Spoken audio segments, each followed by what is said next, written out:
Sa ulo ng ating mga nagbabagang balita. Noong ika-20 ng Enero taong 2026, sa Naval Operating Base, sa Subic, lalawigan ng Zambales, muling nasaksihan ang isa sa pinakamakabuluhang kabanata sa kasaysayan ng modernisasyon ng hukbong dagat ng Pilipinas.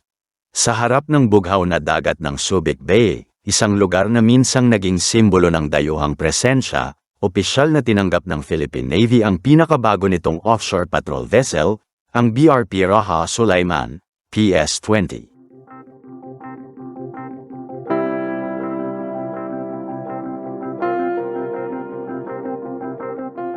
Ngunit higit pa sa isang seremonya ng pagtanggap, ang kaganapang ito ay sumasagisag ng isang malalim na pagbabago sa estratehiya at kakayahan ng bansa, isang pahayag na nagsasabing ang Pilipinas ay handa ng tumindig bilang tagapangalaga ng sarili nitong karagatan.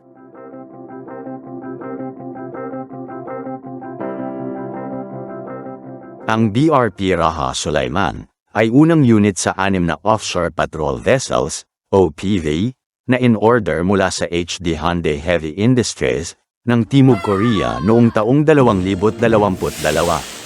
Ang kontratang ito ay bahagi ng Second Horizon Program ng Armed Forces of the Philippines Modernization Program na may layuning palakasin ang kakayahan ng bansa na magsagawa ng tuloy-tuloy na presensya sa dagat, bantayan ang karagatang sakop ng bansa, at protektahan ang mga yamang dagat sa loob ng Exclusive Economic Zone, EEZ.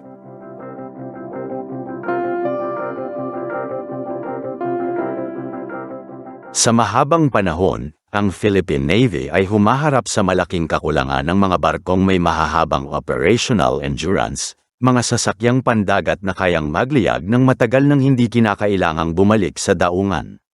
Dahil dito, madalas na pansamantala lamang ang kanilang presensya sa malalayong karagatan, lalo na sa West Philippine Sea. Ngayon, sa pagdating ng PS-20 BRP Raha Sulaiman, nagsisimula ng mabago ang kalagayang iyon.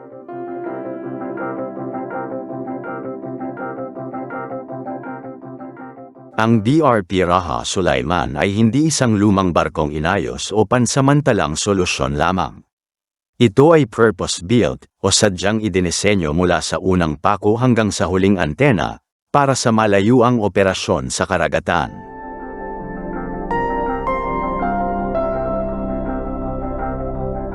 Taglay nito ang pinakabagong teknolohiya sa komunikasyon, surveillance, at navigation systems na nagbibigay daan upang makapaglayag ito sa matagal na panahon habang nakakapagsegowa ng maritime patrol, interdiction, at search and rescue operations.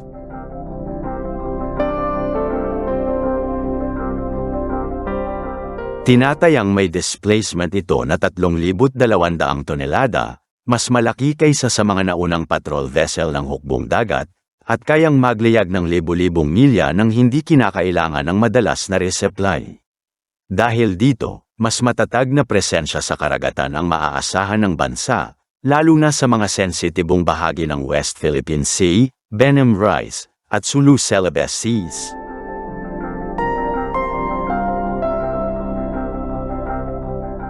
Ang pangalan ng barko, Raha Sulaiman, ay hango sa isa sa mga pinakatanyag na bayani ng pre-kolonyal na Maynila, isang pinunong tumindig laban sa pananakop ng mga banyaga noong ika-16 na siglo. Sa makabagong panahon, ang barkong ito ay sumasagisag ng parehong diwa ng pagtatanggol ng kalayaan at soberanya, ngunit sa paraang mas naaayon sa panahon, hindi sa pamamagitan ng labanan, kundi sa matatag na presensya, disiplina, at kahandaan.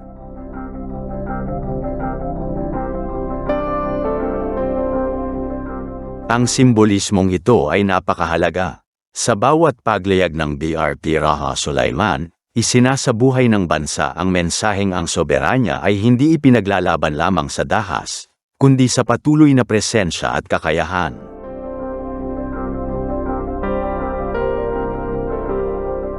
Ang Naval Operating Base Subic kung saan inihatid ang barko ay may sariling kahalagahan.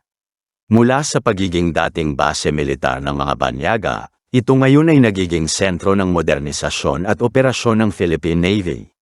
Sa mga nakalipas na taon, Itinayo rito ang mga modernong pier, maintenance facility, at logistics hub na kayang tumanggap at mag-alaga ng malalaking barkong gaya ng mga frigate, OPV, at logistics support vessel.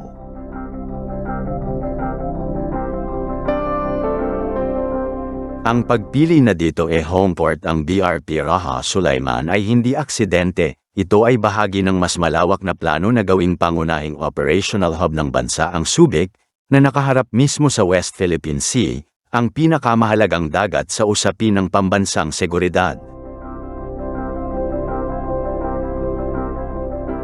Hindi rin maaaring kaligtaan ang papel ng Timog Korea sa modernisasyon ng ating hukbong dagat. Ang HD Hyundai Heavy Industries, HHI, ay matagal ng katuwang ng Pilipinas sa pagbuo ng mga modernong barko.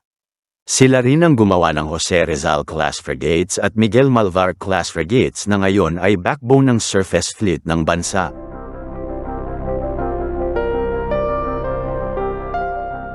Ang patuloy na ugnayan sa pagitan ng Pilipinas at HD Hyundai Heavy Industries, o HHI, ay nagbubukas ng mga oportunidad para sa teknolohikal na kooperasyon, logistic support, at posibleng transfer of knowledge sa mga susunod na taon, hakbang na makatutulong sa pagbuo ng kakayahan ng Pilipinas na sa kalaunan ay makagawa o makapanatili ng sarili nitong mga barko. Inaasahan ng Philippine Navy na ang ikalawang OPV mula sa parehong klase ay darating sa mga susunod na buwan, at tuloy-tuloy na ihahatid ang iba pang mga unit hanggang sa makumpleto ang 6. Sa bawat barkong dumadating, lumalawak ang kakayahan ng hukbong dagat na magsagawa ng tuloy-tuloy na patrol sa mga sea lanes, pangingisdaan, at mga lugar na may potensyal sa enerhiya. Ang ganitong antas ng persistent maritime presence ay magpapalakas hindi lamang sa depensa ng bansa, kundi pati na rin sa pagtitiyak ng seguridad ng kabuhayan ng mga mangingisda, proteksyon ng kapaligiran, at pagpapatupad ng batas sa karagatan. Ang pagdating ng BRP Raha Sulaiman, PS-20, ay hindi lamang teknikal na tagumpay, ito ay simbolo ng pambansang pagkakaisa at hanggarang maging tunay na maritime nation ang Pilipinas. Sa bawat paglalayag nito sa karagatan, dala-dala ng barkong ito ang pangalan ng isang bayani at ang dangal ng sambayanang Pilipino. Mula sa Subic Bay hanggang sa mga hangganan ng ating karagatan, ipinapakita ng PS-20 ang malinaw na mensahe. Ang Pilipinas ay muling bumabangon bilang tagapangalaga ng sarili nitong karagatan, tagapagtanggol ng kanyang soberanya, at katuwang sa pagpapanatili ng kapayapaan sa rehiyon.